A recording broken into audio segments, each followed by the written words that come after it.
It has been going on for years, although the situation isn't entirely apparent. Part of the story is revealed by Lisa's social media accounts. She wrote about meeting and 17 years ago in a post that seemed romantic and intimate. In another, she posted a picture of Anne with their dogs and mentioned how glad the kids were to have Daddy Jeff Bonnet home, implying that they either share pet care duties or occasionally live together. Because it's not a typical setting, fans are very interested in it. The pair has attempted to figure it out, but they have never given a clear explanation. Perhaps that's why it's appealing. Certain aspects of it remain just out of reach. AZN's financial trajectory differs from that of many of his Street Outlaws teammates. His estimated net worth ranges from $300,000 to $500,000. That's not low for most people, but it demonstrates that An has made decisions when compared to other franchise members who have established million-dollar brands. He makes a nice living from television. He has been on the show long enough to appear in many episodes, and cast members usually earn between $20,000 and $30,000. However, AZ has concentrated on prize money and side revenue rather than opening a nice garage or selling expensive parts. Each event at No Prep King's victories can generate between $20,000 and $40,000. He has never gone completely commercial, but he does sell items and participate in races. He maintains a stylish and lean presence.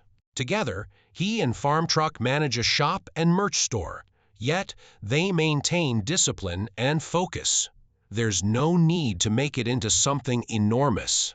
That has allowed An to maintain his financial stability while continuing to pursue his true passion, racing. And the Jeep comes next. It's serious. It's not a show. A Jeep Grand Cherokee is raced by An. He drives it every day, uses it for errands, goes to the store, and even takes it to the racetrack, where he wins.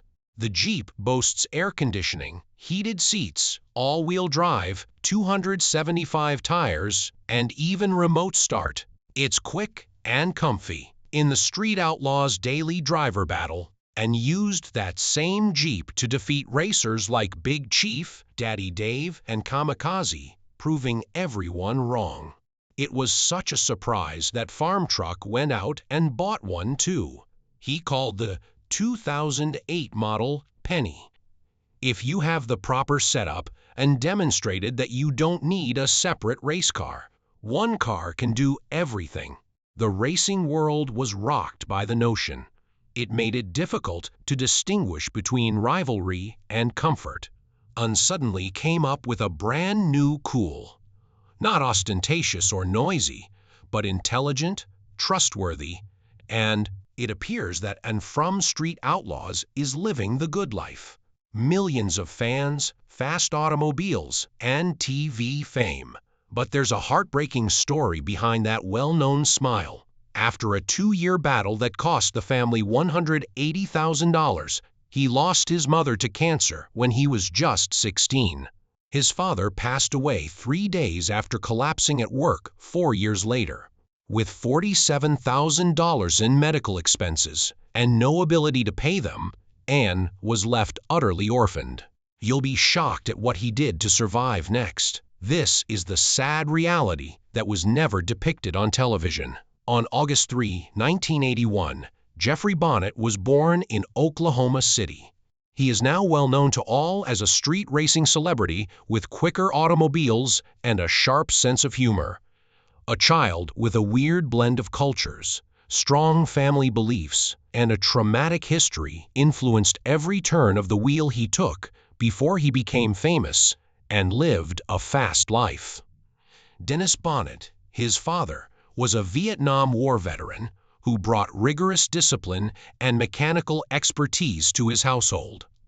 His mother, Motu, was a Taiwanese immigrant who worked as a seamstress and instilled in her kids the importance of perseverance, compassion, and having faith in one's own abilities. Jeff and his sister Brenda grew up in a home where the garage floor was covered in automotive parts and engines were constantly buzzing. Dennis taught him more than just how to drive. He showed him how to adjust a carburetor, disassemble an engine, and sense the road before the tires do. This was more than a pastime. In the 1980s and 1990s, street racing was a common occurrence in Oklahoma City. Everything had its own heroes, its own set of laws, and soon a camera team will be there to record everything for the world to see. Being the owner of a 1964 Chevy 2 Nova was Jeff's first major desire. The cost was $2,800, which was a significant sum for a teenager in those days. Jeff's father consented to lend him the money, but only if Jeff pledged to repay every last cent. And he did, but without a fancy career or perks from his family. Jeff earned the money by painting the fire department's house numbers on curbs and sidewalks. He would deliver paint cans from door to door and charge a few bucks per job. That Nova became his first genuine link to a future based on speed, even though it took him months and hundreds of homes. Then everything was different. Jeff lost his mother to breast cancer in October 1997. She was only 42. He was just 16. The chemotherapy she endured throughout her 2 years of treatment cost the family almost $180. Oh. Jeff watched her deteriorate while spending several nights in St. Mary's Hospital.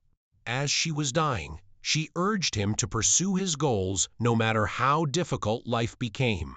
October 23rd was the date on her death certificate.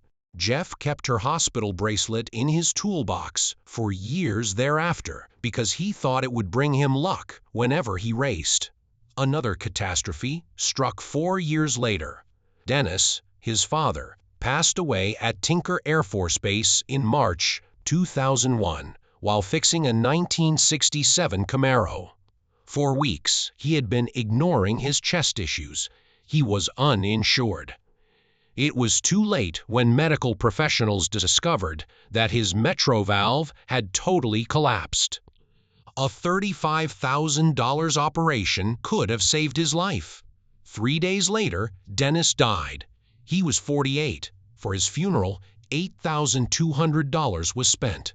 Additionally, Brenda and Jeff had a hard time coming up with a way to pay for it.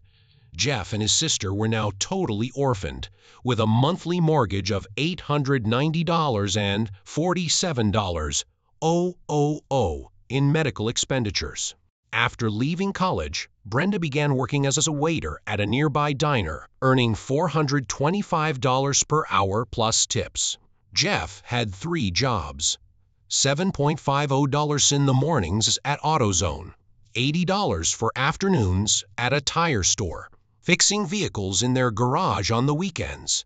They just managed to get by. They subsisted on peanut butter and quick noodles for a few months. In 2002, their power was turned off twice. Despite everything, Jeff continued to joke around and assist people with their automotive issues. Pain gave rise to that personality that everyone subsequently saw on television. However, it was genuine. In some way, he never stopped helping, and he never stopped smiling. Jeff participated in his first street racing 6 weeks after his father's funeral. It was just outside the city on Highway 77. He was the driver of the Monte Carlo that his father had been repairing. A local boy in a Honda Civic was his opponent. By 3 car lengths, Jeff prevailed. It was more than just speed. It was about temporarily letting go of grief. He was enraged by that one race. Every Friday night he began racing. The winnings ranged from $50 to $200, but every dollar was used to upgrade the Monte Carlo or keep the lights on at home. He upgraded the tires, installed a new engine, and hung a picture of his father in the rearview mirror. He would tap it and whisper a vow to win before each race. Jeff has won over 80 races by 2004. His career was built on that vehicle, his father's Monte Carlo. He was no longer just trying to win. He was rushing to fulfill a commitment, to preserve his parents' legacy, and to create something enduring from what they had taught him.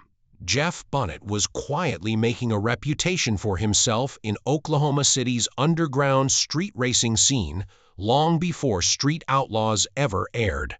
In addition to getting his hands filthy and learning the technical aspects of automobiles from more experienced racers, he was also assimilating into the local street culture. Hotspots during the time included Bethany's Route 66. In order to test their builds, push themselves, and fight for money, racers would congregate at night. Although N wasn't particularly showy, he was attentive. He paid attention, and gradually the other racers began to appreciate his depth of knowledge, particularly with regard to effective communication systems and vehicle modifications. When he met Shaw Whitley, the man everyone now knows as Farm Truck, everything began to change. They met while driving through Bethany. Although they were both frequent travelers on Route 66, their personalities couldn't have been more dissimilar. Since he was a little boy, Farm Truck has been racing, actually starting races by holding a torch between roaring engines. Conversely, and contributed vigor, wit, and strategy. They clicked quickly. One of the most recognizable collaborations in racing television history began as a chance encounter on the street. N would talk and the farm vehicle would drive, but it was more than simply amusement. Their entire strategy was centered on fishing. They would pretend that the farm truck was some clumsy old beater, laud a stranger's vehicle, and then wager money on a race. It was too late by the time the other guy recognized the trap. Jeff's Taiwanese ancestry gave him the nickname An. The word An was widely used in underground automobile scenes and online forums in the late 1990s and early 2000s. It was more than slang. Identity was the issue. In a subculture that frequently ignored that background, it meant taking pride in being Asian. In the largely white Oklahoma racing community, Jeff embraced it as a full-fledged persona rather than only a pseudonym or tag. He was noticeable, and he already had a well-known brand when the cameras finally arrived. It wasn't coerced. It was real. Long before it ever appeared on television, it was his true identity. And wasn't merely joking around Farm Truck. He worked on actual technical projects. Behind the scenes, he was responsible for organizing plans, wiring systems, and assisting in the construction of machines that had the potential to shatter expectations. That 1970 C10 Chevy, an ancient farm truck with rust, dents, and a camper cover, was no laughing matter. It was powered by a race-level engine, and AN's trick was that. Keep the power hidden. Entice the challenge, then profit from it. He knew more than simply how to tune an engine. He was skilled at setting a trap. He once contributed to the construction of the Air Cream, a fictitious camper that almost reached 100 millimeters and completed the quarter mile in 13 seconds. It was not a TV stunt. That was true engineering. A 400-inch small-block Chevy engine was located beneath that shell. He had everything planned out. Drivetrain, suspension, every little thing. He was building, not performing. AZ and Farm Truck were selected by the Discovery Channel to appear in a brand new program called Street Outlaws in 2013. Everything changed with that choice. On June 10th, the show debuted on television. An went from being an underground name in Oklahoma to becoming a nationwide celebrity after that. The audience adored him. He was not merely intelligent, he had a sense of humor. He spoke like a man you'd genuinely want to hang out with, had a big smile, and a crazy sense of humor. He knew cars, nevertheless, despite everything else. He wasn't simply there for the laughs, as each episode demonstrated. He was skilled at both racing and winning. As the show gained popularity, more seasons were produced, spin-offs were produced, and was no longer merely a cast member. He served as one of the franchise's faces. Because he never posed as someone else, his supporters were able to relate to him. He maintained the feel of an Oklahoma street racer. He continued to dress and speak in the same manner. He never made an effort to use his fame. He still had a passion for late-night challenges, motors, and speed, and he became one of the most popular characters on the show because of his genuineness.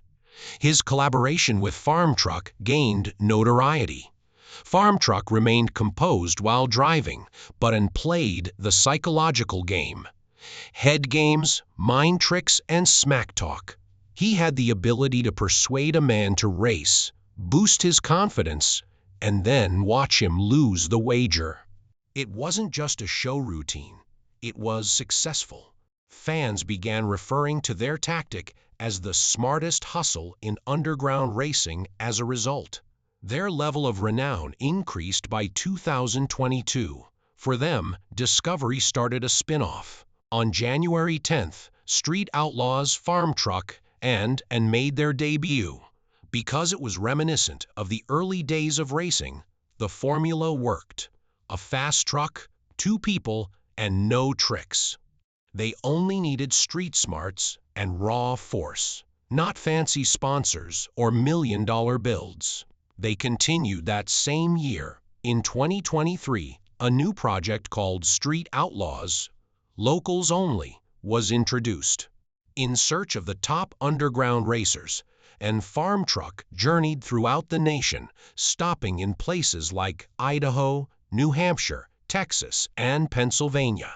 They were no longer only celebrities. They served as mentors and gatekeepers. In a universe they helped make mainstream, they were looking for the next big name. The building, the timing, the planning, and that farm tractor were all infused with AZN's expertise. It was powered by a cutting-edge 632 CI racing engine. It employed 2 levels of nitrous espresso and had more than 1,000 horsepower, and was more than just an installer. He ensured that everything was in harmony. He was familiar with every aspect of the system, from the Rosler Turbo 400 transmission and QA1 mod shocks to a fast performance 9 in rear. The secret was that he did more than just construct fast automobiles. He was creating erratic vehicles that appeared slow, had a low sound, and then suddenly won races. And that's what was so unique about him. It wasn't just another gearhead that viewers saw. They observed someone who worked behind the scenes, enjoyed his profession, and appreciated what he did. He raced, he won, he joked, and he laughed. He worked long hours before anyone noticed, not because he was lucky. While racing in Oklahoma City's underground street scene, Jeff Bonnet got to know Sean Whitley. Jeff was brash and young, instigating battles with Farm Truck and other fast racers he could find. Sean liked something about him, even if he didn't have a chance at the time. They were more than just 2 automotive enthusiasts. They represented opposing sides of a single coin. Farm Truck possessed the expertise and composed concentration, and possessed the energy and technological know-how.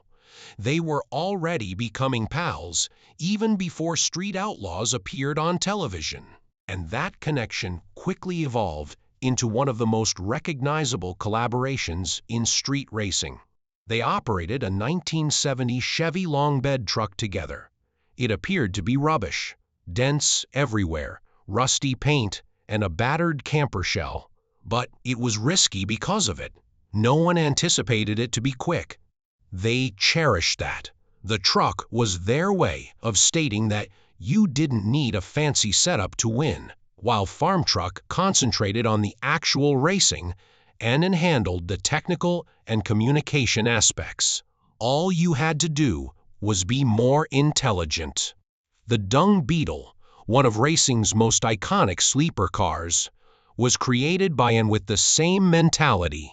In order to keep people guessing, and added a nitrous system, a minor roll cage, and an updated suspension. They also made sure it remained street legal.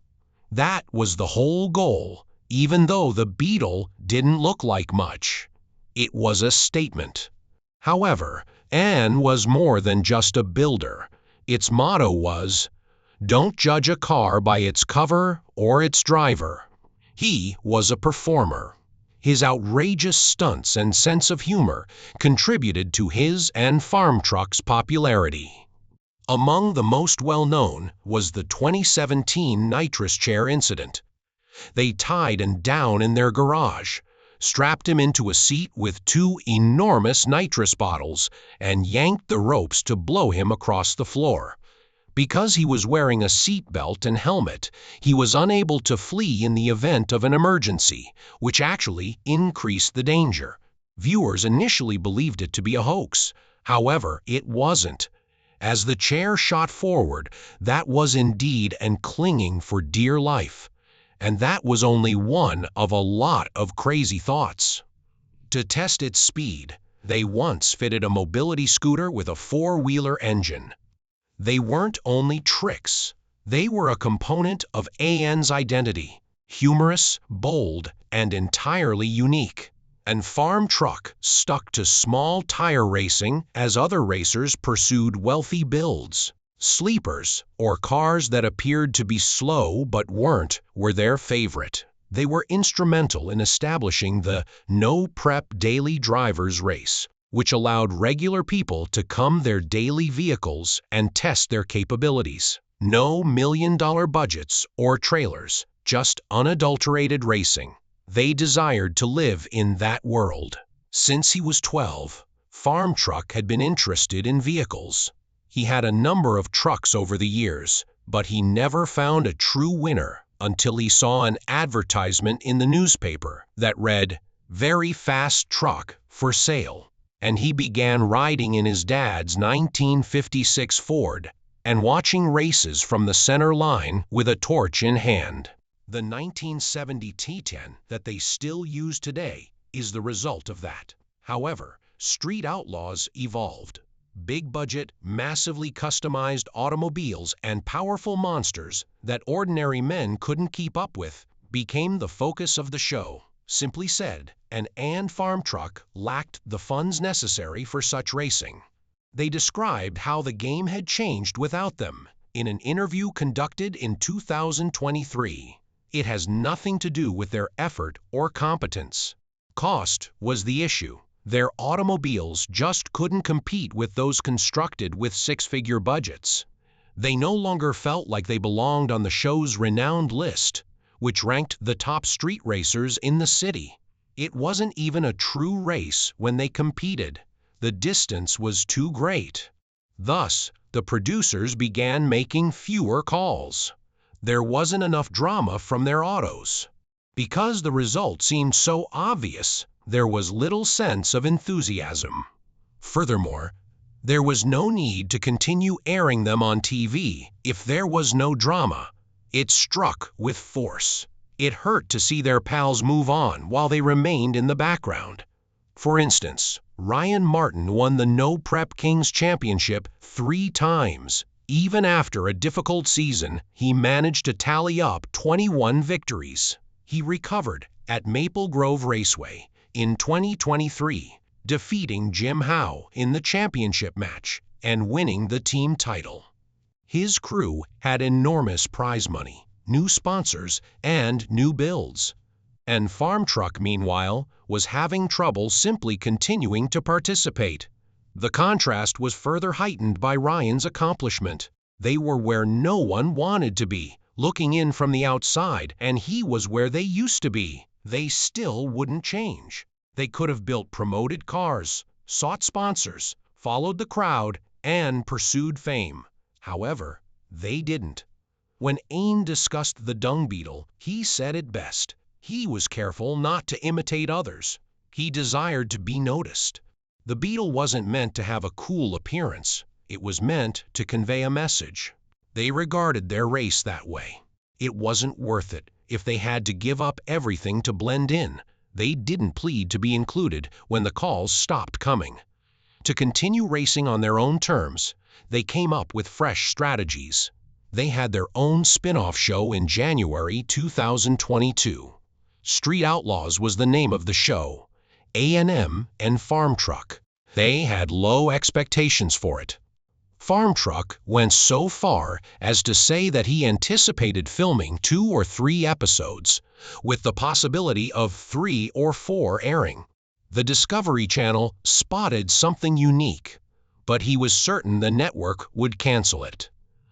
In the end, the series ran for 8 complete episodes. Every episode lasted 44 minutes. IMDb gave it a 6.9 out of 10 rating. Fans adored it. Outrageous car constructions, outrageous obstacles, and their genuine friendship were all on display, along with all the fun they usually had.